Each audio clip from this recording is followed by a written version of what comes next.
The introduction and conclusion of an essay or research paper can be the hardest but most important paragraphs to write effectively.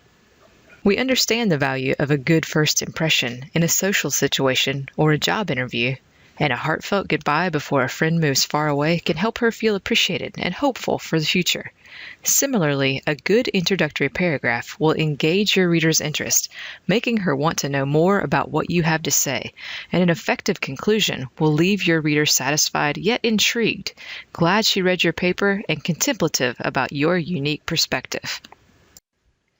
What elements does an introduction contain? Your introduction should start with a statement that orients your reader to the subject of your essay and grabs the reader's attention. Preferably, this should not be a rhetorical question or a cheesy cliché. You can do better than that. Draw your reader's attention with an intriguing example or a puzzling scenario. The information you give must be true and verifiable, and it doesn't need to be totally new to your readers. It should simply be a pertinent fact that illustrates the point you wish to make.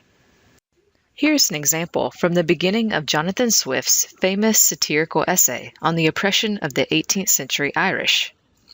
It is a melancholy object to those who walk through this great town or travel in the country when they see the streets, the roads, and cabin doors crowded with beggars of the female sex, followed by 3, 4, or 6 children, all in rags, and importuning every passenger for an alms. Picturing the terrible conditions in 18th century Ireland grabs the reader's attention, making them want to keep reading to learn more.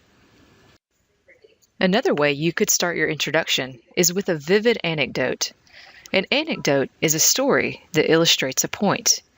Be sure your anecdote is short, to the point, and relevant to your topic. This can be a very effective opener for your essay, but use it carefully. What you begin with will depend on what kind of paper you are writing. The opening line of a literary analysis and that of a scientific research paper will be different. Always make sure your introduction fits the type of paper you are writing. Next, you will want to give your reader some background or the context of your topic. This will likely take several sentences to accomplish. If you are going to propose prison reform in your paper, your reader needs to know the current state of the prison system in the country or region you are choosing to focus on. Your reader needs to know the problem before she can appreciate the solution. Try to stay focused as you present the issues and explain the significance of what you will be claiming in your paper. Your reader probably does not need to know that all of humanity has been eating vegetables from the dawn of time if you were talking about organic farming in Iowa. Here's a tip. Pretend that your reader is asking, "Why should I care?" and use this part of your introduction to satisfy his question. There is information that is important for your reader to know if he's going to buy into your argument, and you are responsible for giving him that information. These sentences explaining your topic in general terms can lead the reader gently to your thesis. Each sentence should gradually become more specific until you reach your thesis, which is the last element in your introductory paragraph and clearly presents your argument or claim. The thesis statement is the main idea that you will be developing and supporting for the rest of the paper. It may be tempting not to give away your purpose at the beginning of your paper, but don't give in to the temptation. You are not writing a mystery novel. Your reader will not be helped by your withholding information in order to surprise him later. Aim to be clear and upfront. If you need help writing a thesis statement, you can view our Gaston College Writing Center tutorial on this subject or make an appointment to get help from a writing coach. Now let's discuss the elements of an effective conclusion. A good conclusion stresses the importance of the thesis and gives the reader a sense of completeness. Your reader needs to leave your paper understanding why your argument was meaningful and useful. Be careful not to make an overly sentimental or emotional appeal at this point, especially if the rest of your paper is more analytical. You also don't want to bring in new information to your conclusion. There is no time left to explain a new idea.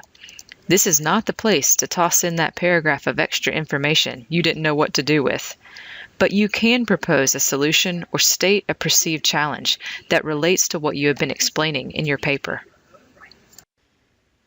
Begin your conclusion with a sentence that reflects or restates the sense of the thesis statement. This sentence should bring the focus back to exactly what the essay is about, but it should not be a mirror image of your thesis statement. You have to take into account the development of your ideas throughout the paper. There is not a formula for writing conclusions, but it is generally a good idea to summarize the main points that you explored in your body paragraphs. Like with the restatement of the thesis, you will want to take care not to simply repeat what you have already said. That would be insulting to your reader. Instead, you want to synthesize.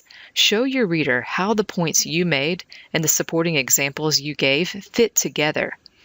You did not select random facts to present throughout your essay, but were purposeful in creating connections.